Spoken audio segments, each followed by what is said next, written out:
you all very much for coming, despite what we've been going through this week, despite the weather today.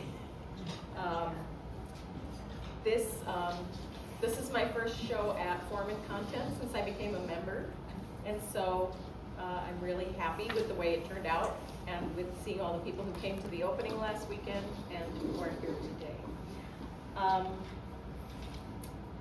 I was going to start my talk 2 weeks ago when I was writing it by saying that last year was a difficult year.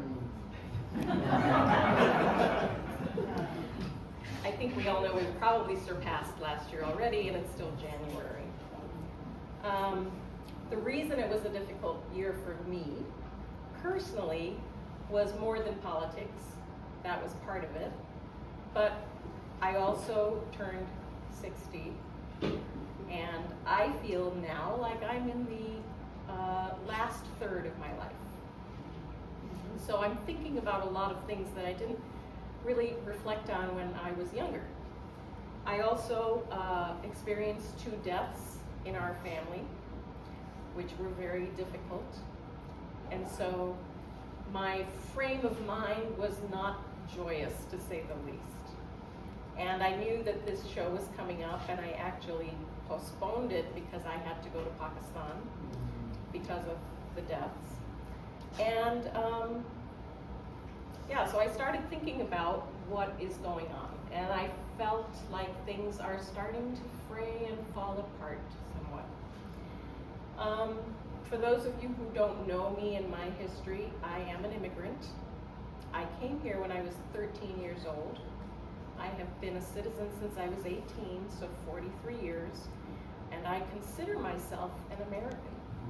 Even though I have one foot in my mother culture, I am more American than I am Pakistani.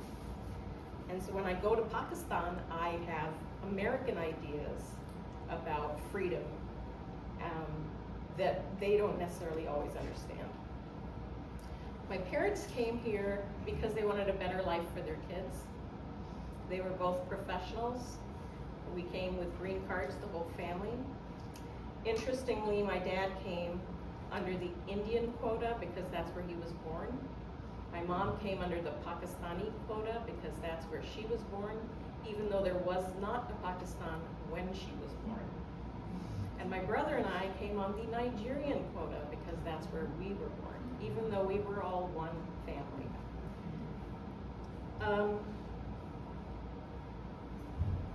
So what I wanted to do is just talk a little bit, and then as an artist, I always want to hear what people think about the work and what they see in the work. I know why I made it. I know what's in it for me. But I'm always afraid if I start to tell you what I did and why I did it, that is what you will see, and I will not hear the impact that it had on you. So,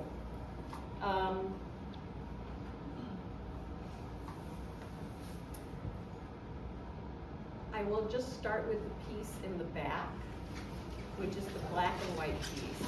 And I will mention that for me, titles are important, and a lot of these works include words or allusions to words. And that piece is titled Redacted. And so when we started redacting documents and removing pieces of our history from websites and trying to change our history, basically, or ignore parts of it, that was my response.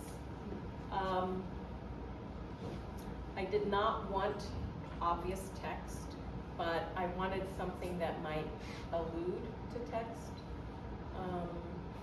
And somebody remind me what Sumerian script is called? Something like that? Cuneiform, yeah.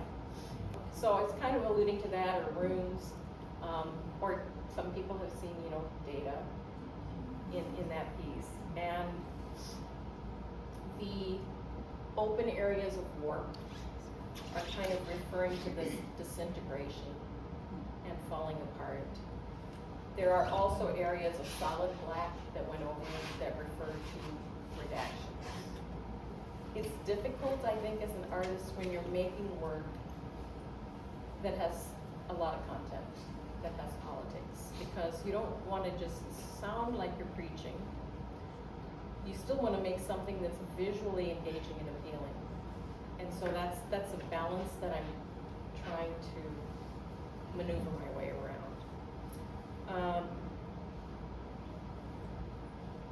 So I'm going to say a little bit about each of these pieces, but then I'm going to open it up for you guys to tell me what you think. The next piece was this one, We the People.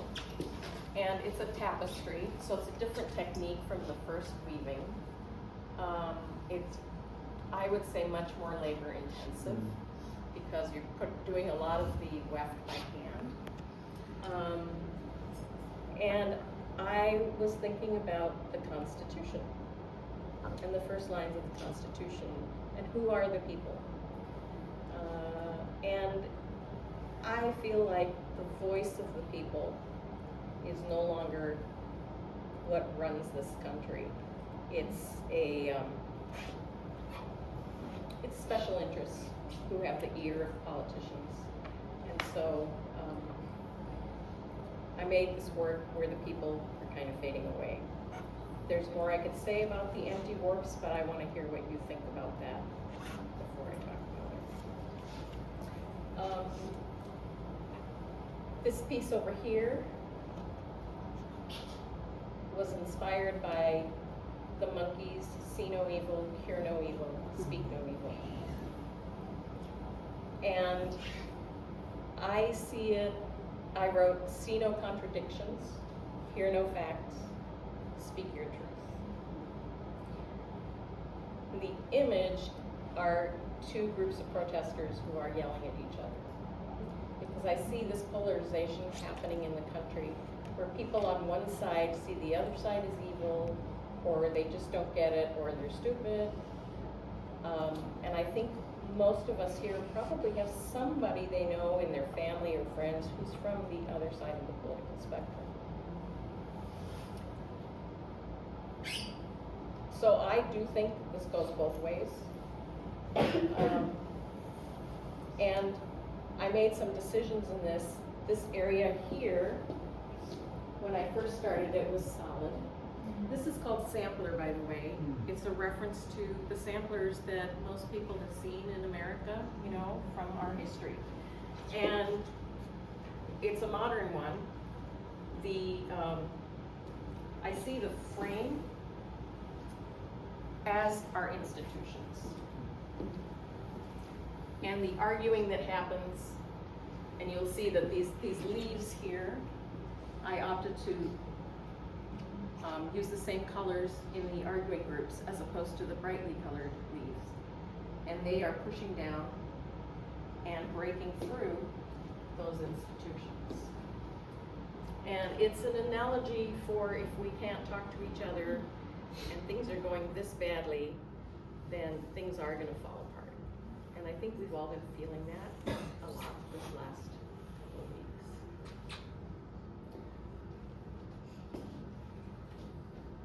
Does anybody know where this quote comes from? I couldn't find the source. It's out there, but I could not find who first said it and where.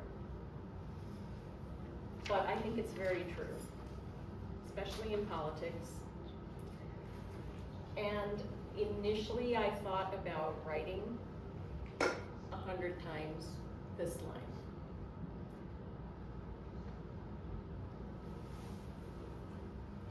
When I was in school, if you were bad, you were told to write 100 times what you were not supposed to do, right? So then I started thinking about it and I thought, well, why should I write it 100 times? Why not other people who come to the show write it? Because it's titled Lesson Learned, and I'm trying to communicate that. So, and then we come around to this series, which is called Variations on a Theme. And it's a technique called shadow weave. So you put warp on your loom in a dark and a light. all the way across. And then when you put your weft through, you're also doing a dark and a light all the way across. But what it does, it creates an optical illusion. So you can have a pattern that when you subject it to this, creates a whole new pattern. And it is about our perceptions and how we see things. And again, I think this last couple of weeks has shown that we can look at the same thing and see two different things. Artistically speaking, I love the art pop of this piece. And, you know, again, using colors, I went with the black and white, and then the red and blue, and I'd be interested to hear what you guys think about that. Because I didn't want to get too dark, and I think I have a tendency to kind of do this kind of work and then this kind of work that's more joyful. I included these two pieces that were actually part of my last show, and they're prayer rugs. So Muslims pray at home on a prayer rug, and so this was an allusion again to the prayer rugs that we use. But the pattern on the prayer rug is actually a recording of me reading a quote that then I took the voice print of that quote and wove it into the image. You can hear the recording in my words on the headphones. This one is a quote by Rumi. I call it open-mindedness. Out beyond ideas of wrongdoing and right doing, there is a field. I'll meet you there. And then the last one there is called The Broken Truth. And the quote is from a book by Douglas Wood, who's a Minnesota author, children's author, from Old Turtle and Broken Truth. And it says, "You are loved, and so are they."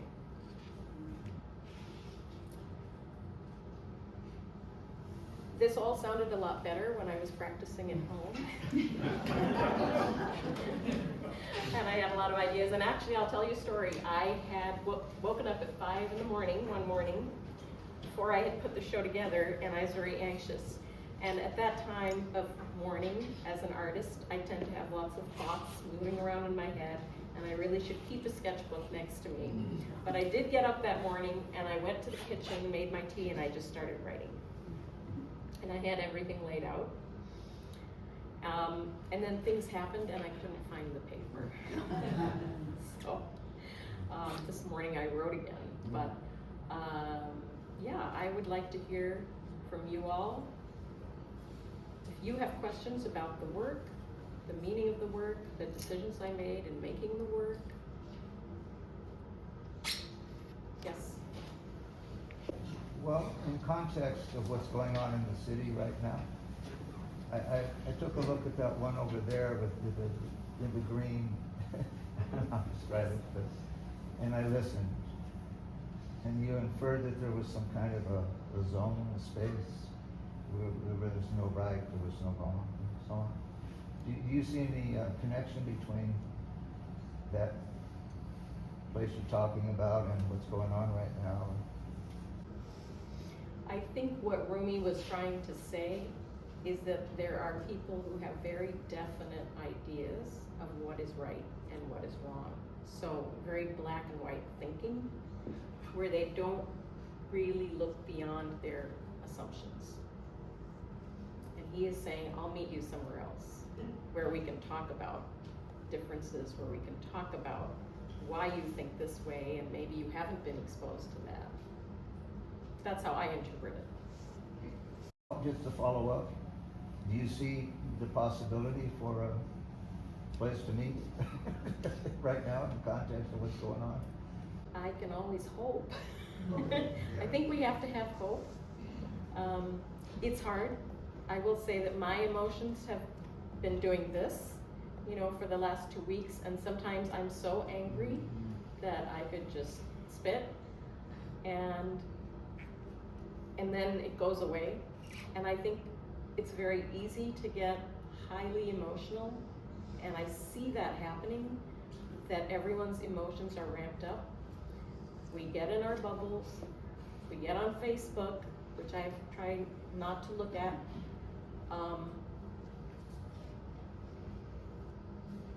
Yeah. Thank you. Yes, Rochelle. So I think the piece that's a sampler, even though it's not necessarily hopeful, is hopeful because you put the date, which is a common practice for the sampler. So you're saying, this year, now, we do not have hope, but that doesn't mean it wouldn't continue.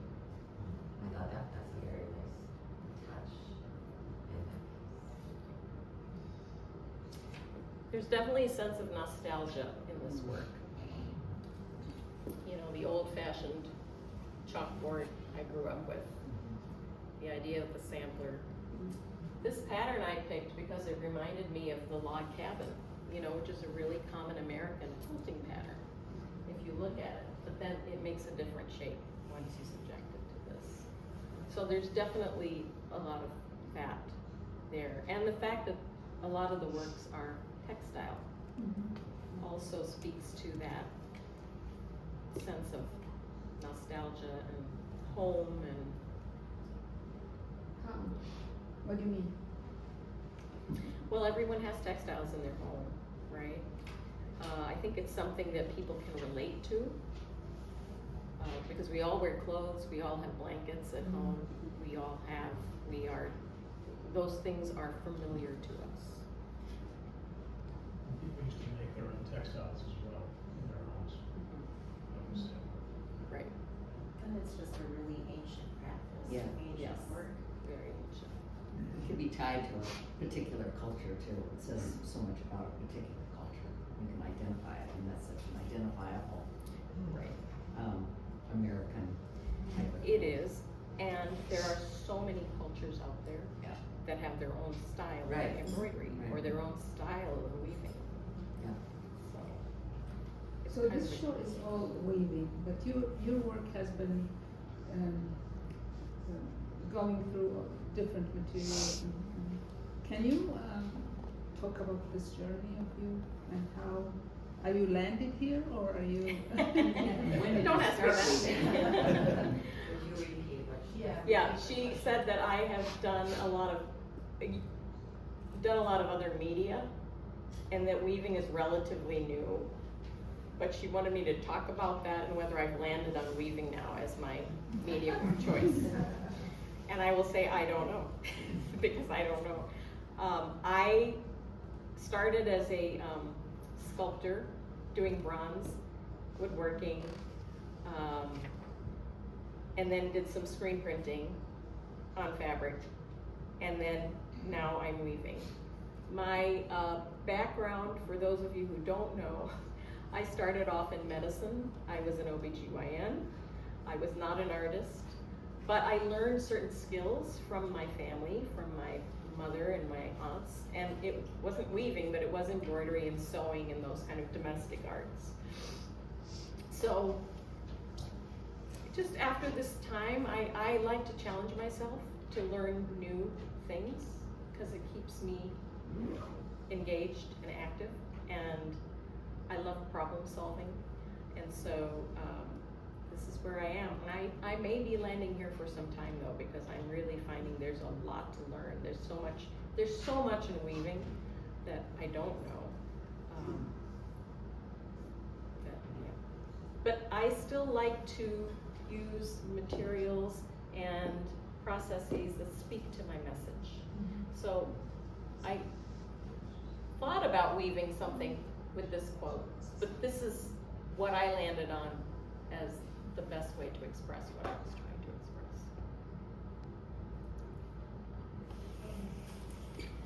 Fazia, if I could kind of continue something about the Rumi quote for a moment, about the field that is elsewhere. And the work that you've done here, even the writing that the visitors have done on the chalkboard, it's something that you have to do by hand. And let's say in weaving, there's a very meditative quality. There's a rhythm to it. You have the idea of what you're laying out, but you have to make each rhythm. It makes a sound. You're in relationship, and it also lets a certain type. It lets your mind, your spirit, like you were saying, your emotions were really going up, but then you got to a different place. In our culture right now, where everything is more than instantaneous, and everybody's just reacting off of every last thing and kind of ratcheted up, do you see a role of actually working with handmade process? I'm so glad that you asked this question, because you reminded me of something I was going to say. I was listening to a program recently. I can't remember now if it was a podcast. I think it was a podcast, yeah. And they were talking about making things with your hands. And that people who make things, children who are no longer necessarily making things with their hands, it affects their brain development. You look at their brain development and it's different. And they don't have the patience that older people have. And I think we need more of that in the schools, because I do think, I describe myself as a maker. I make things. I try not to break things. And I see that there are a lot of people out there breaking things right now. And I think if all those people had learned to make things when they were younger, then they might have a greater respect for things that people have made. So I want to, here's some hope. I teach in Minneapolis Public Schools. I work with kindergartners. Minneapolis Public Schools has taken away the iPads from all the students. No longer are we doing anything online other than the families that have now opted for online because they're too afraid to go out. But what I do is all of my students I pull out in small groups. We make things. Always. We just make things. And it turns out that I can't go anywhere in my neighborhood, go to the grocery store or anything without some parent go, "You're Miss Chris? You did that with the kids?" They're shocked at what a kindergartner can do. Kids love it. They're shocked. Yeah. I coached Destination Imagination when my daughter was in grade school. It's a great program. It teaches kids how to build things, how to make things, how to solve problems and work together as a team. And the adult is not there to give them the solution. The adult is just there to facilitate their interaction and to maybe have them go to a workshop learning how to do something, but then they have to figure out how they're going to do their thing. And it's a challenge that they have to meet, and then they compete. And I think it's a great program. And those kids who came through that have done really well as adults. The other thing, yesterday at the protest, there were counter protests. The cops stepped back and let the anti-ICE folks literally knock the leader down who came to town. And the police, they just backed off. I was shocked. The man surrounded, but guess who helped him? Kids. 2 young black men came to his aid. So people are seeing this. People are seeing how we are reacting to what's happening. And people are they're calling me, they're, from all over. So I think, yes, it's scary, but we are ready for this challenge. We are. And if we don't do anything, if we just watch it, so I think we're getting there. I think we are. And art, I think, is the best way to educate people. Do you see a through thread or in your transitioning from medicine to art, do you see a through thread for yourself, or how did that happen? Was it smooth, or was it rough, or was it horrible, or how did that work for you? It was disjointed somewhat. Okay, that makes sense. Because initially I stayed home to be home because I gave birth and I wanted to be home with my child. And then when I thought about going back, I knew I didn't want to be that busy and not be around, because I was an obstetrician, so Sure. you know, you're just gone a lot. And then when I thought about what I wanted to do, I was looking for something where I might have a 9-to-5 job.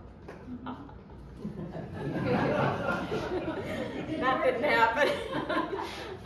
But I was looking at maybe graphic design or something like that. So I went to school when we were in Moorhead, and I went to the university there and started taking classes. And the head of the department at that time was a graphic designer, and he said, well, you're not going to get anything out of intro to graphic design unless you take a year of drawing and a year of design foundations. So I did, and I was hooked after that.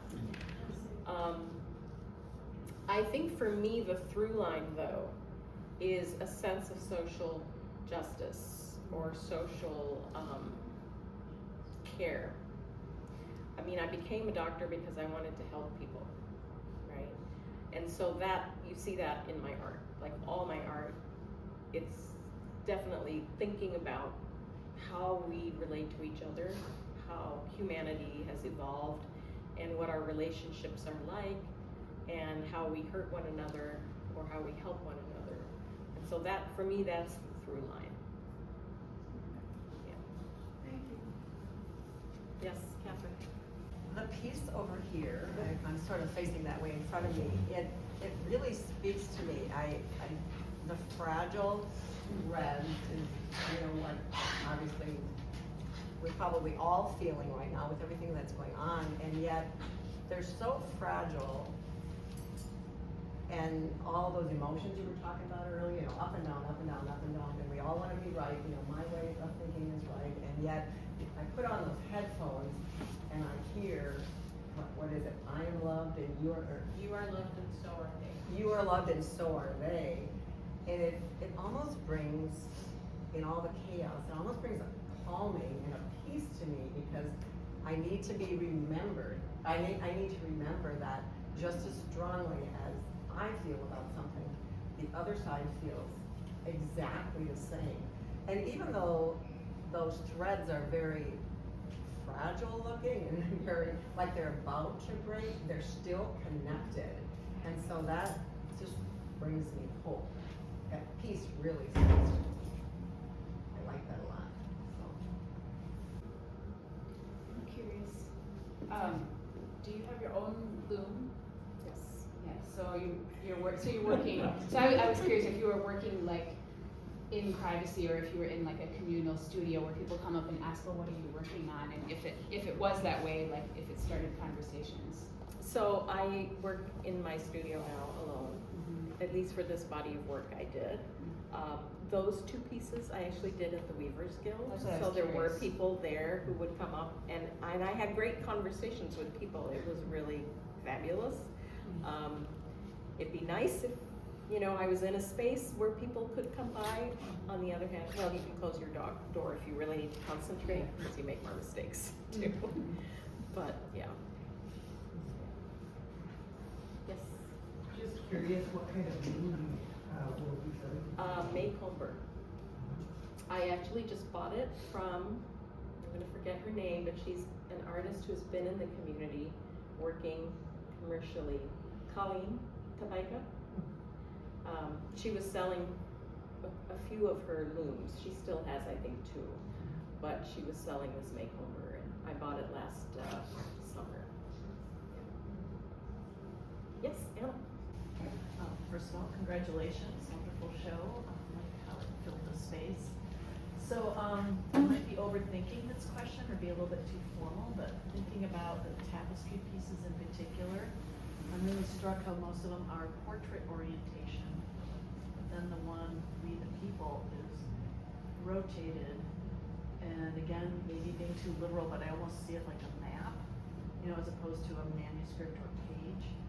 And then, you know, like little pieces of continents floating away. But I'm just wondering about that choice, why you did it in landscape orientation. It's a very technical reason.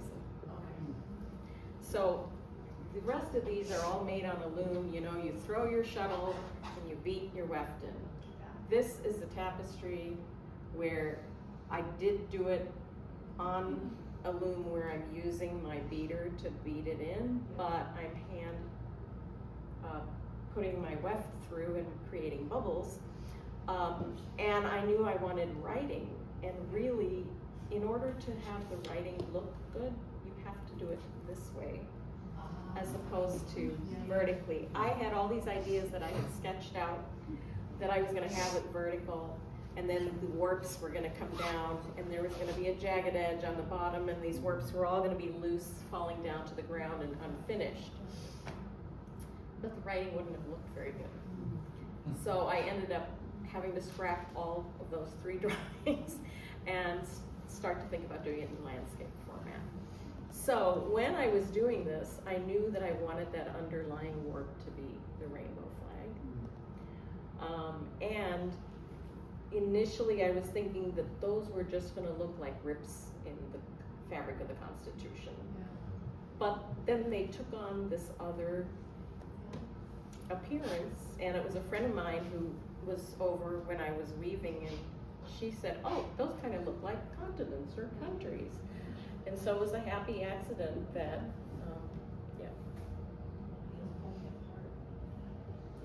because we all come from somewhere else unless we're native. I like the just to add on to the continent idea, you know, with Pangea having separated and floated all around. I love thinking about how Minnesota used to be a tropical paradise. You know, how ephemeral on whatever scale, even if it's geological time, any given construction is. And I think that's I was thinking that at the same time, but I hadn't even come up with the word map. I just saw continent out of the word map. So I loved how you talked about your artistry work as a lot of problem solving. And I'm wondering, like, in this case, or in other cases, how often are you surprised by your work and that you go in with one idea and then what you have created ends up being a relationship between yourself and the work that changes? Surprised, surprised, surprised. Yeah, it happens a lot. Because you can only plan so much, and then you want those, I mean, happy accidents. Like this piece, okay, I'll just tell you the story behind this. Like I said, this was closed. I had the whole thing mapped out on my iPad, and it was gonna be this image, these words, and that was it. And then I was counting and embroidering, and I had finished all of this, and then I put the words in, and then I went to do this. And I got to here, and I thought, oh crap. This was supposed to be down here, and these were supposed to be down here. And I had counted wrong, and so it pushed the image up. Now, I had already done all this. I was not gonna open it. I had another sign that this gentleman was holding that would have been too close. So, and I thought, well, what can I do? So I had this big gap down here. I took out the sign, modified that slightly, and then I needed to fill this in. And I was debating what I would fill it in with that would be meaningful to what I was trying to say. And I decided to just take these leaves that were here, enlarge them, and put those in.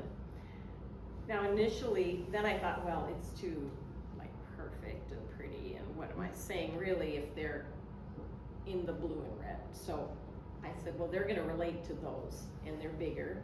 But then I had this one, I had done this one and this could have gone right there, and I thought, well, that's just too perfect. You know, that's not what I'm saying, this isn't perfect. So I dropped it down, and then when I dropped it down, it was really close to this, and I thought, well, that doesn't look quite right. There's something not right here, and then I thought, oh, I know, this needs to break. and this needs to come through, and it needs to pull this apart. And so I opened this section, and I kept going. And then I decided to leave these hanging out because I wanted to even break the frame of the piece. And I think it's a much stronger piece now than it was with my initial idea. So, yes, Karen. So just sort of interesting to hear how the visual that you're creating and the ideas you're trying to convey and how they interweave with each other, right? And play off of each other, right? Yeah. Yes.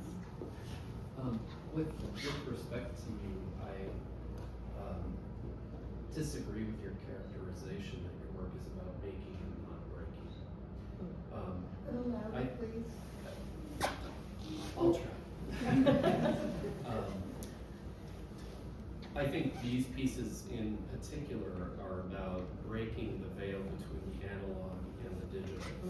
We have a very analog piece to evaluate, but also what we're viewing is digital. It's code that then we can hear expressed in a way that is both digitized and analog to our ears. Right.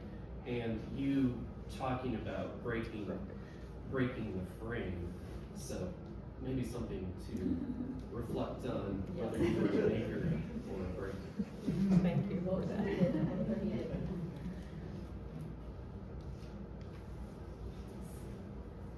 You asked for some reactions, and I think I was particularly struck by this one. I mean, some of these I've seen before, but what I thought of first of all is that there are many people in our country who try to pretend like we're all from here. So we're all that same burlap piece. We're all here. We never came from nobody in our family ever came from anywhere else. We've always been here. And yet the reality is, if you just scratch at the surface, that we all are immigrants. So that was a very powerful, that was just sort of came right up to me. And I also like how when you do the colors really show up on the side, but they kind of blend together when they're up in the middle of the fabric. I think we're all going to be that one color eventually too. So that's just my personal view. Yeah, so I just wanted to let you know that was my reaction. George? Well, just on this piece, what strikes me is it's sort of like trees throughout history. There's a connection between them, but every period is different. Different climate, different impacts, same with humans. You know, we're gonna repeat ourselves, but it's gonna look different. They do have a tree-like appearance. Pardon me? They do have a tree-like appearance too. Yeah, they do.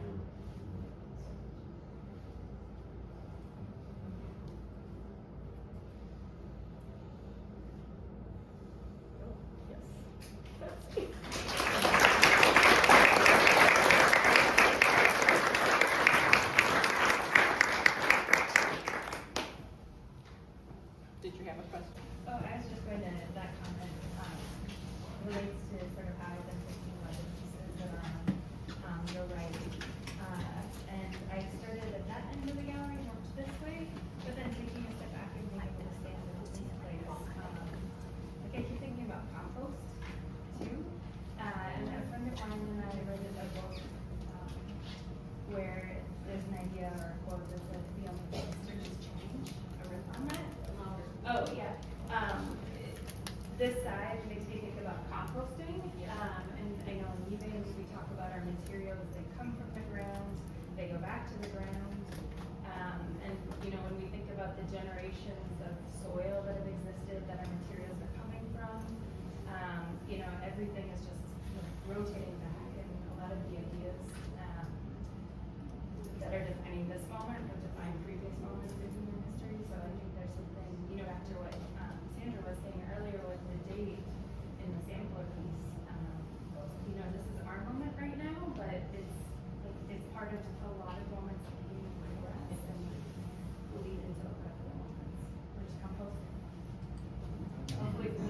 Yeah, hopefully we're in a beautiful way.